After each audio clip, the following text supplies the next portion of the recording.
Fifth attempt of the day. She's ignoring me. Oh, he's ignoring me. Hallo? Oh, look, there's a camera over there. Appearance. The police is now on the look for us.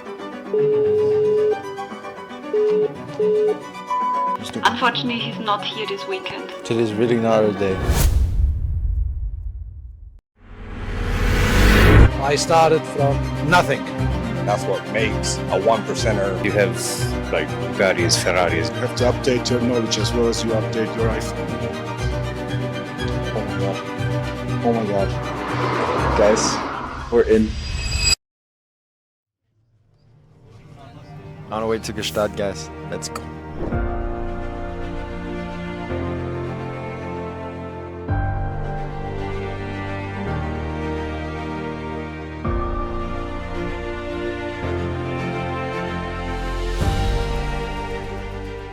What's up, guys? Today we have another type of video for you.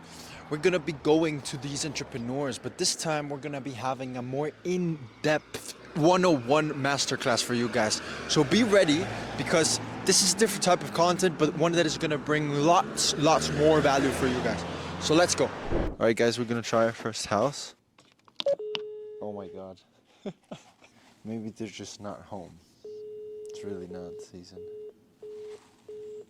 Yep. Next house, let's go. Second attempt. You can see this house. It's ginormous. Today's really not our day. Third attempt, guys. Here goes. Nothing. Nothing. Are these people not here? Or they just don't want to pick up? This is Swiss culture, guys. People are very reserved. People don't want to get bothered, but we're gonna keep going. Fifth attempt of the day. Let's try Fixon, okay? Oh my god. Oh my god. Guys, we're in. Oh my god. I'm left speechless right now. Hello. Hey, how are you doing? The madame is not here. Yeah. There's nobody here today. No. Oh, okay. Okay. Alright. Yeah, nobody's here. Nobody's here. Thank you.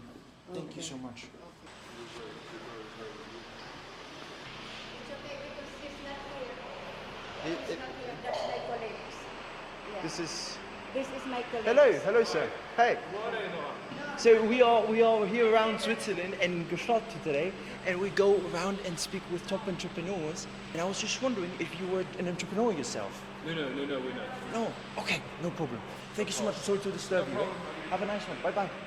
Metaxas Hayim Bulgari. Come on. Hello. Yes. Hello. Do you guys speak English? Yes. Amazing. So mainly we go around Switzerland and we talk with top entrepreneurs to give advice to the younger generation. We were just wondering if we could have maybe 1 or 2 minutes of your time. No, sir, I'm not here. Thank you very much. Ah, you're not at home. Great. I don't know which attempt we're in, but it doesn't matter. The first one. You know this is a royal family when it says family König. For the ones who don't know German, König means king. Oh, she's ignoring me, or he's ignoring me. Hallo? Oh. Hello, quick question. Is the owner of the house right now here? Why? Who are you? We are people that actually interview top entrepreneurs around Switzerland. So if it would be possible to have 1 or 2 minutes of the person's time. You mean Mr. Bach? Yes, Mr. Bach. Unfortunately, he's not here this weekend. He's not here this weekend. Okay, thank you so much for the information anyway, and I wish you a very nice day. Thank you very much. Bye. Bye-bye. Chalet, Tirol, and Tanegli. Look, there's a camera over there. They're approving our appearance. Nobody's home. Guys, you know there's nobody here when you hear these sounds. Do you know if there's someone living here right now? In this house? Yes? Is he here? Yeah. Would it be possible to speak with him? He's not possible. No? Sorry. He's completely out of Yeah. the house. Alright guys, this one looks a little more promising because it has at least some of the windows open. Oh, here. Oh yeah, they're here. Oh yeah, I just saw someone. Hello. Hello, sir. Hey, how are you doing, sir? Quick question. Do you know if somebody is living here right now? I can ask. Oh, could you maybe ask for us? Is it not possible to just give a message to say no? Sorry. Okay, it's so private. Yeah. Thank you so much.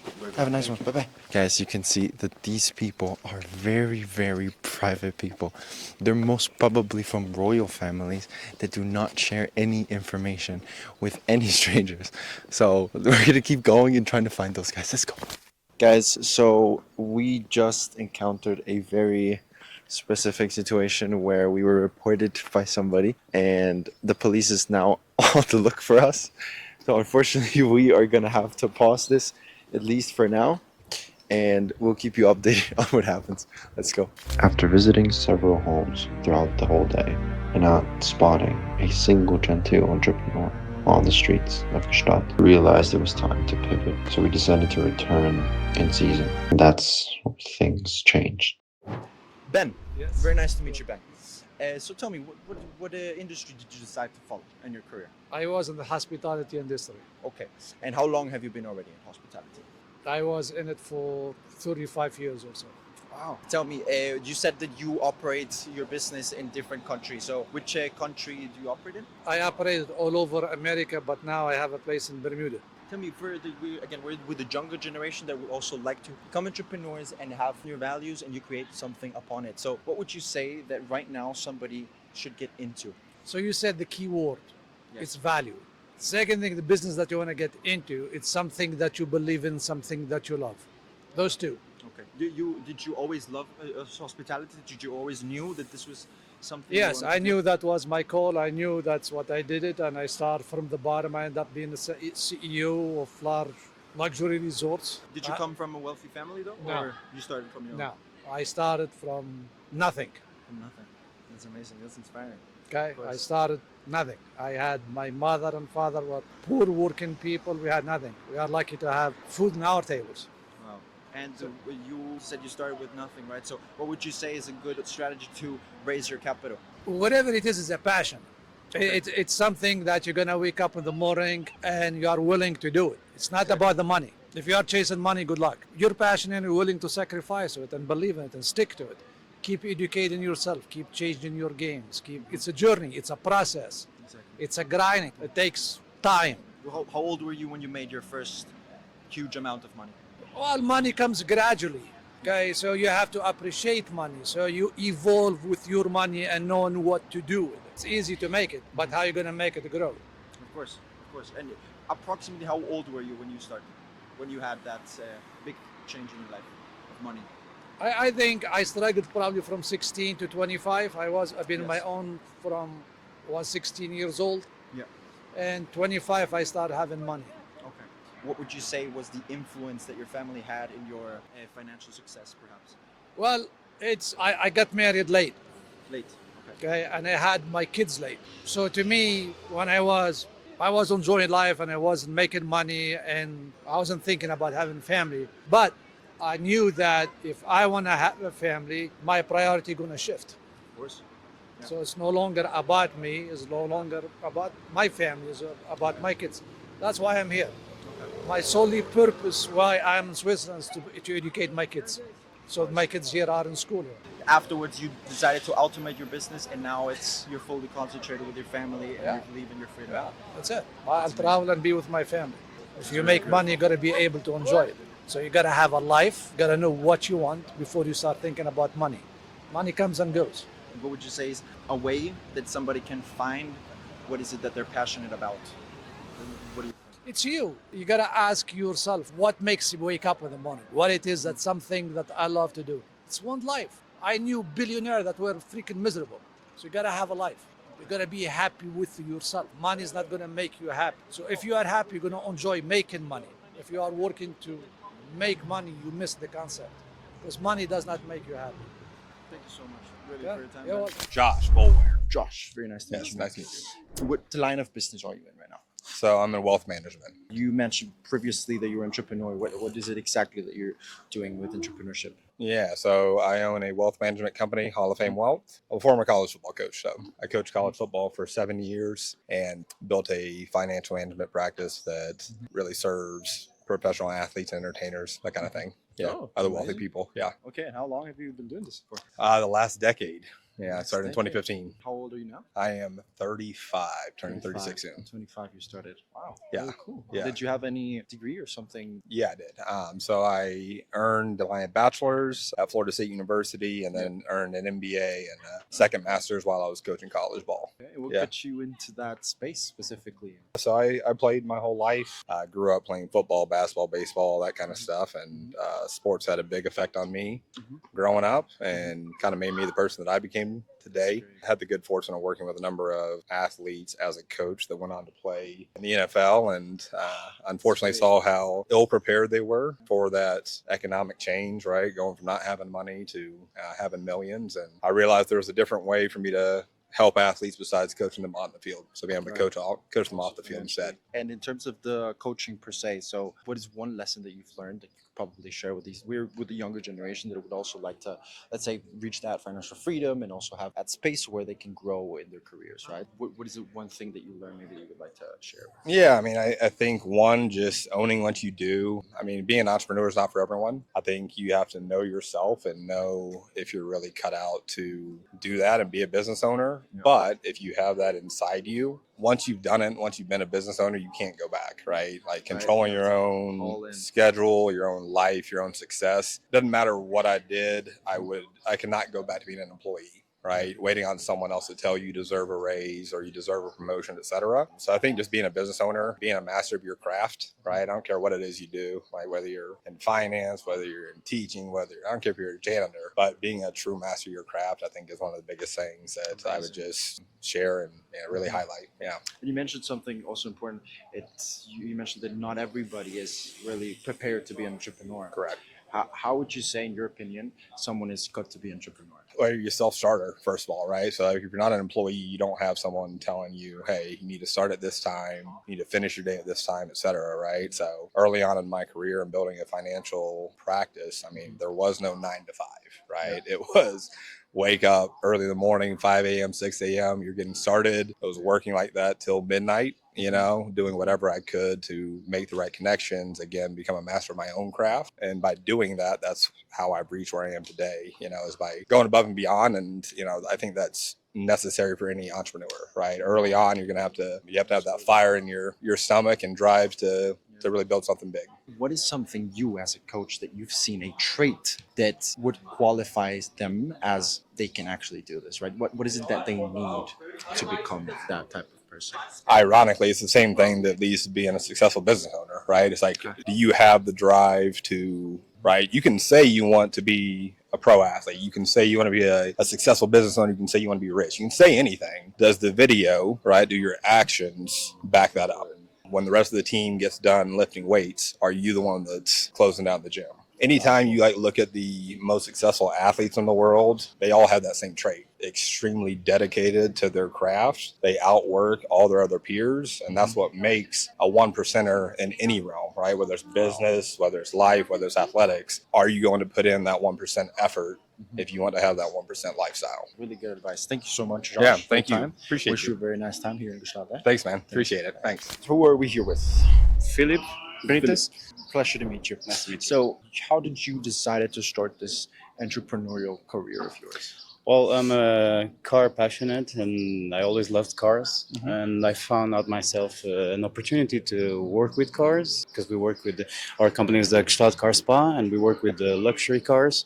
And it was a perfect setup to be connected with the cars here in Gstaad. Okay. When did you figure out this passion of yours with cars? What Well, age? it's maybe I start with 5 years old to love cars. Instead of a ball or football, I was like always passionate with cars, and I always had toys. Like all my toys were cars and cars. So yeah, I started since there. Yeah. What did you turn it into in terms of your career with did you start with? I was always between mechanics and everything, and as I said, as we are so passionate with this, I decided myself to make some trainings on the car detailing business, and I did too many trainings around the world, and I met too many people, and I learned a lot of things, and yeah, it was a good opportunity for that. And our business is here in Gstaad since 6 years, approximately 6 years, yes. What shifted in terms of your, let's say, your career? Would you said more mechanics and car details to going into entrepreneurship specifically? You know, I always had the dream to have my own thing. It was a good start, the car detailing business. And now we shift up, we level up now. We are starting now to go on the market to sell and buy cars, like off-market cars, because the market here in Gstaad requires this. What was it that you chose Gstaad based? I mean, based out of all Switzerland, right? What was that trigger and told you this is a good place to do this? First of all, Gstaad, it's what I used to call a magic place and a special place because the niche of on this market, it's very special because you have Bugattis, Ferraris, you have all over, you know, and there's not, you can see like really rare cars here, and this is what also fascinates me a bit because it gives me the chance to work on this kind of cars that's like sometimes it's one of one, you know, and this is super special, you know. And in terms of the actual back end of the business, when you say that you're mainly doing resell or rentals, is it Well, more? we started our company with the car detailing, as I said before, and then we felt the necessity also to do some transportations, you know, like private transportation, like for the clients from, like for example, from here to Monaco, etc., to the bigger places where the clients are. Also, we started to have lots of demands on part of clients, like to try to find some special cars. And as our network is starting to be big and bigger and bigger, so we took a chance also to risk on that field, and it's going well. What would you say is a good indicator of a city that they would say, oh no, this is a good place to start this business? This kind of business, it's all about the passion, and if you don't have like really the passion, it's already like a game over, because on this kind of cars you really need to love the cars to be able to be happy and to do the work. What would you say is one lesson that you would like to leave for the next generation? What I can recommend, like for young generations, if they want to do it, they need to love it and they need to believe themselves and go straight for it, because you will never regret that. You just need to believe in yourself and just do it because it will work. You're gonna have ups and downs, but this is how it is life. But at the end, it's worth it. You heard it, guys. It's worth the while. Let's go. Thank you so much for your You're time. welcome. Who are we here with? Jabba Kikvidze. Japa Kivice. Okay. Yeah. Very nice to meet you, man. What is your experience in being, you mentioned you're an investor, angel investor. So tell me, Yeah. when did you start? How did all this I invest in startups, in early stage startups. It's very high risk, but high earn if it works. Tell me, which age did you start this journey of yours? I started when I was 25 years old, but nowadays there are lots of platforms where you can find really good startups in the making. So I would suggest to everyone, start exploring from early age and find what you like. You can't invest in all of the startups. Find your field. For example, the field that I like is fintech and lifestyle. So I usually invest in fintech startups. Wow. And you mentioned you started when you were 25, right? Yeah, So true. how did you decide to go down this career? Say, you know what, I'm gonna invest and use my time in such way. I did few crypto projects myself, so then I realized that giving back to society, giving back to young entrepreneurs and young startups is one of the main motivation that I had. So plus, of course, you invest less and make more money when you invest in early stage. So that's what. What would you say is a good way for them to actually learn about certain markets and then actually invest in them, right? Just read a lot, and you have to be up to date. Like, for example, hear all the new ideas that come up to. So all the new startups and all the new ideas are coming to our syndicate, and they give us some idea. Pitch to us. So this gives me a really good platform to learn and be up to date and update your knowledge. Because what I learned in my university is way gone now. This knowledge is way gone Yeah. because I don't use it anymore. Thing is that you should update, you should learn all the time. Like I learned marketing while I was like 21 years old, but marketing that time was completely different. We didn't have no digital marketing, no Facebook, no internet, no Instagram. So now it changes everything. No one goes and gives out flyers anymore. It's all about, that was the old marketing time. But now it's different. Everything changes and you have to be up to date. Yeah. You have to update your knowledge as well as you update your iPhone. Absolutely, of course. It's interesting that you mentioned about college. I think that's also a decision that someone that is young needs to make for themselves, right? Yeah. So, would you say that was a still valuable decision at that time? You learn discipline in college, first of all, and you make good connections. While I was a student, the connections I made that time, I'm still using. And this is one of the main platforms that people use for the future collaborations and future business deals, because what you learn is not as relevant as who you meet and be on the right time, right place. That's something that helps you a lot, because I have most of my partners are partners which I gained through my universities. How important was it for you in your career to meet and have the right people around you? Who you know is more important than what you know nowadays, especially because for me, one of my best skills is to manage people. So I know how to manage people who know more than I do. That's something that everyone should learn, and who you know is more important than what you know. Thank you so much for your time, eh? Thank you very Have a much. very nice day.